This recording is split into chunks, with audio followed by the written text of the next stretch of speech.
Kirt Birdick is back with the second issue of his hyper-violent science fiction comic Galacto Pit Fighter.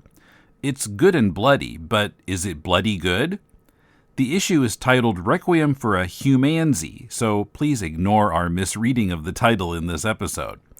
Adam and I give our critique after this. Edward and Alphonse Elric, as a result of attempting the forbidden act of resurrecting their mother with alchemy, have paid the price. Edward lost an arm and a leg. Alphonse lost his whole body, his soul now attached to a suit of armor. Together they search for a way to make their bodies complete again and uncover a deadly plot by their country's military rulers.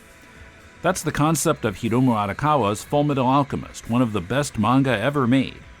Tim and Patrick are rereading Arakawa's masterwork in search of interesting sound effects, translation errors, goofy humor, and, oh yeah, a great story.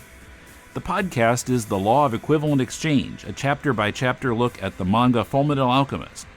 New episodes every other Monday, wherever podcasts are found. What are you willing to exchange? This is Tim. And this is Adam. And this is Critiquing Comics.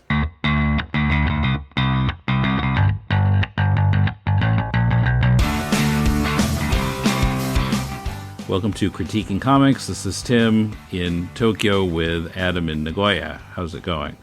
It's going all right. I'm ready for the weekend. By the way, it's Friday when we're recording this. If I don't know when it's going to go up, so I'm not sure when it's going up. Sometime in the next couple of weeks, I guess. Yeah. Back in 2021, Critiquing Comics 197, we talked about the first issue of Galacto Pit Fighter by Kirt Birdick, and I didn't go back and listen to it, but from the blog post, the show notes about it, it seemed like the point that was highlighted was, can over-the-top violence be funny? Okay. Because, parts of issue 1 and parts of issue 2 that we're talking about today are super over-the-top, bloody, violent scenes. Yeah. The rest of it is not, but like there's one scene in this second issue that's like, are you sure this guy is okay? He's coming up with these horrific scenes, but yeah, it's the kind of thing that it makes you cringe to think about, or to look at the imagery and stuff, like just imagining that kind of pain. But yeah. I can see why we would have thought that of the first issue, and I can definitely see why we may have come to the same conclusion with this one. But Tim, it's called Galacto Pit Fighter. Like it's like it's exactly what it advertises. Like when you see that, okay, it's going to be about some, like intergalactic, like brutal fighting kind of championship, right? This is beyond brutal. Yeah, that's true. Now, when I started reading this at first, it didn't occur to me that we had talked about the previous issue. I didn't register that this was the second issue of something that we had talked about the first issue of until I saw the alien heads in those transparent floating spheres, and I thought, oh, I remember this. Yeah. And I wanted to go back and read the first issue, but my PDF copy had been damaged and it wasn't on the internet anymore. I did find the 12-page preview of issue 1, so I could read part of the first issue again. I was trying to remember what the time setting was for the first issue. It seems like it was early 20th century. I don't quite remember. Do you? Yeah, if it's the book that I'm thinking of, I think it was it had a young child and their father, I think, and I think it was maybe like you said, not revolutionary period, but maybe just early American, or not American, but early, around that period, that far back. The preview PDF did have that scene in it, or until this part before it got bloody, with her father in the military uniform, and he's trying to turn his son into a soldier, and the son has some kind of developmental problems and doesn't really have much hope as a soldier. And yeah, then there's That's the little right. girl. And by the end of that issue, I believe that little girl had become kind of a zombie or something, with a peg sticking out of her forehead and her skin kind of a strange greenish color. And she shows up at the end of the second issue also. Yeah. So, but I think the thing I liked about this issue, well, okay, so this one's set in 1985, and everyone on Earth now accepts that the aliens have come. And there's a scene, the bloody scene is when Galacto, he's scheduled to fight this human-chimp hybrid called Chimpanzer at the Cow Palace in San Francisco. And so that it's why this issue is subtitled Requiem for a Chimpanzee, because the Chimpanzer doesn't fare well. Yeah, at all. But yeah. Yeah. But what I liked about this issue was that, sometimes we get these critiquing comics, and the writers are dripping out the information so slowly that you don't understand what's going on. But we got a nice big chunk of explanation in this. The scene of just like the talking heads on TV. There's an expert being interviewed, and he somehow knows what the aliens' goal is, to create despair among people on Earth by killing their heroes, and then they have some bizarre way of channeling that despair into, well, the end result is supposed to make the universe collapse in on itself. So we're not quite sure why they like to do that, but, it's not 100% explained, but it's only the second issue. But it gave us something to chew on. Yeah, that's true. That's true. And which is surprising because, the actual plot of this second issue is mostly around this fight that finishes in, a matter of seconds probably. But it's interesting because the way that it bounces back and forth in time, it shows this character who is just trying to drink away the memories of this experience that he's just had, and then showing the news kind of talking about it, and then him eventually sort of reluctantly going back and telling about what he saw and people reacting to that. But it's all really focused around this probably 10, 15 second fight that goes on between this human chimpanzee and an alien riding on a unicorn, which is so I think, so I don't remember all that much about the first issue other than it was just really wild. I remember it kind of like all these seemingly sort of like, I don't know, disparate ideas coming together in this kind of funny, amusing, or not amusing, but interesting hodgepodge. And that's kind of what I think about this one is like you have these ideas that are all just totally, they don't seem like they would connect, but it does all fit into this story. A ape-like human chimp. A human-like chimp, or half human, half chimp, I guess, who was supposedly maybe like made by Nazi scientists living in South America, but that could be a rumor, and all this stuff. All these weird ideas coming together. Like I said, an alien riding on a unicorn, but. At this, I never felt myself saying, this shouldn't be here. It was all just like coming at you so quick. You're just kind of accepting it. You're like, okay, well, now there's this and now there's that. So, and as you said, it's mostly a very, very violent depiction of, like, there's several pages where there's not really any words. It just shows this chimp really getting destroyed by this. Yeah. Creatively violent, I would say. Yeah, things that you wouldn't imagine are happening. Yeah. But I have to say, Kirt has a good sense of comics form, I think. The framing of the shots, the storytelling, I thought that was all really good. Yeah, I thought that from the very first page of this one because it shows, the person who's kind of narrating the story in this issue, who is, I guess, the trainer or coach of Chimpanzer. It shows him on top of a building, and I noticed that shot right away because he has, you know, a motorcycle in front of the shop, and then like a car parked on the side, and then a human up on top of the building, and everything fits perspective-wise. The sizes all match. Like, I imagine taking that human off the building and putting it down, and he seemed like he would fit in the car, but he seemed like he could ride on the bike. And even though they're at somewhat different depths in the shot, they all seem to be the right size and have the right perspective. And then he changes that view to a different one, like a bird's eye view shot of the same scene, and everything is in the right place, and everything is still the right size.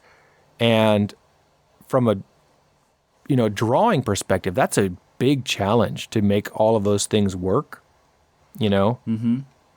So I feel like, as you said, everything is well plotted out as far as how every frame is, staged, and how it's the angle that it's viewed at, and where the placement of the characters are, and the dialogue and everything. As you said, I think that he really has a good understanding of comics craft and how to design a page to look dynamic. Mm-hmm. Yeah, those first two panels you were talking about, I don't know. Looking at them, I kind of wonder if they're based on photos. I mean, they're so sharp, and that motorcycle is, just amazingly realistic. Yeah. He could almost have taken a photo from street level and then a photo from a drone, and based those panels on that. But I don't know if that's what he did. Maybe he's just that good at drawing it off the top of his head. I don't know. But even if he did that, like I think that that's a really, like, putting that much effort into getting reference material is really impressive too. And so no qualms there. Like if that is how he did it, like it's a really impressive thing, And there's other shots where he obviously could not have used any photo reference. I mean, when you see a giant, ape man with his guts spilling out and his arm broken in half, and and a alien, at some point I think he sort of choked out the unicorn, or I'm not sure, maybe he pulled off the horn, or I'm not sure what he did, but he killed the unicorn too, right? Yeah, he broke the unicorn's neck. Okay. So yeah, like those are things that you obviously wouldn't be able to get a reference shot for. But even so, I think that it looks very realistic, and especially when I was watching when I was looking at the panels where you mentioned with the TV news reporter, like that looks like a real person, and the posing and stuff looks like the way a scientist would move when they're explaining something. There's some poses he makes that reminded me of like Carl Sagan or something like that.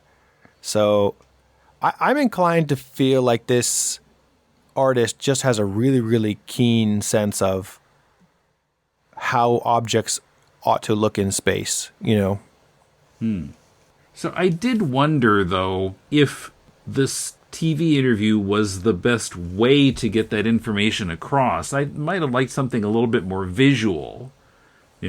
Show us what this looks like. I guess show us a black hole. Yeah, here's nothing. Here's an absence of things. But I don't know. I felt like doing it this way, where it's all just some TV screen shots of people talking. You really had to pay attention to what was being said and make sure you didn't just sort of buzz over it, and because it's important information for the story.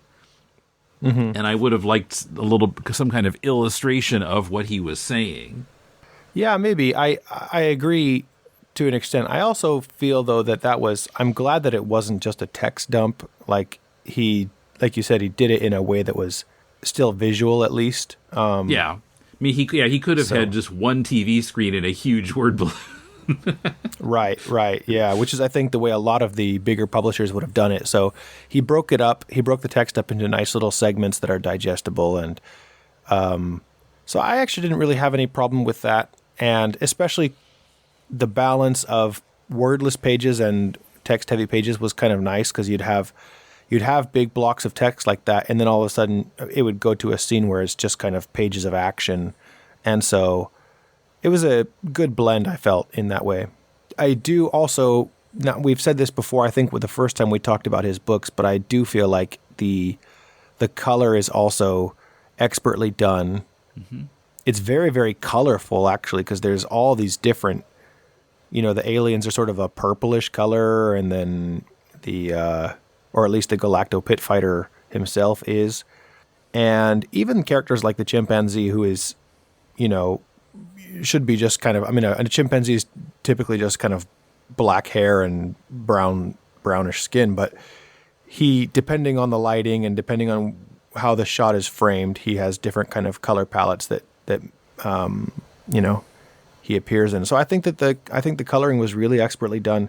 Mm-hmm. I honestly I don't think there's anything I can complain about as far as the artwork goes in this. It's all masterfully done. And I should point out, too, I think the facial expressions are really good. The quote-unquote acting of these drawn characters, you can, there's a lot of variety to it, and you can tell how they're feeling. And, the little girl in the last scene, she has a disgusted look in one panel, and she looks really happy in those last three panels.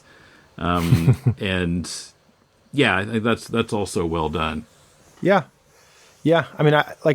So honestly, as far as the writing goes and the story, and the artwork go, I don't think there's anything to complain about. It's all really, really, really well done.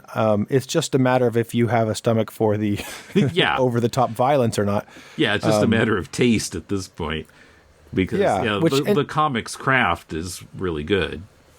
Yeah, definitely. And I actually didn't have any problem with the violence. It was, like you said, very, very over the top and in your face, but it was still kind of cartoony. And as much as it makes me kind of cringe because it looks so, kind of brutal, I didn't really have any problem with it as far as it didn't turn me off to the book. It was, I definitely feel like that's the concept of the book, is that it's supposed to be a, almost like an homage to old, Kirt, forgive me if I'm wrong about this, but it feels like an homage to the old, like Trauma kind of movies almost, or something like Toxic Avenger and stuff like that. I almost feel there's a tip of the hat to that kind of stuff where it's over the top on purpose, Mm-hmm. Oh yeah, clearly on purpose. Yeah, for violence sake, and it's just kind of like a playful, fun kind of violence almost, So, yeah, like I said, it's creative. Yeah, creative in its destruction. Right, and it's not. We're not watching violence of an axe murderer killing innocent victims, or domestic abuse or something. We're looking at a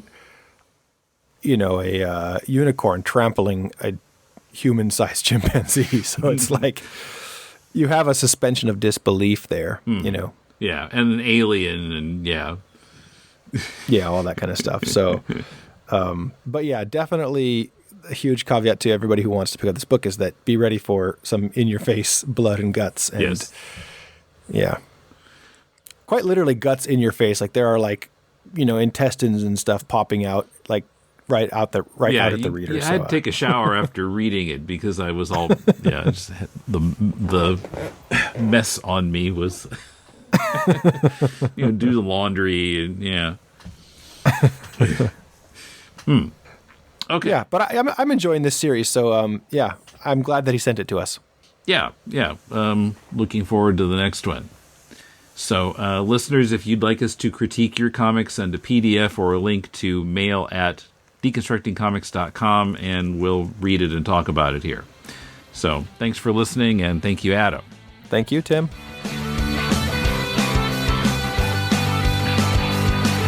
Galacto Pit Fighter Issue 2, Requiem for a Humanzee, has completed its successful Kickstarter campaign, which is linked in the show notes.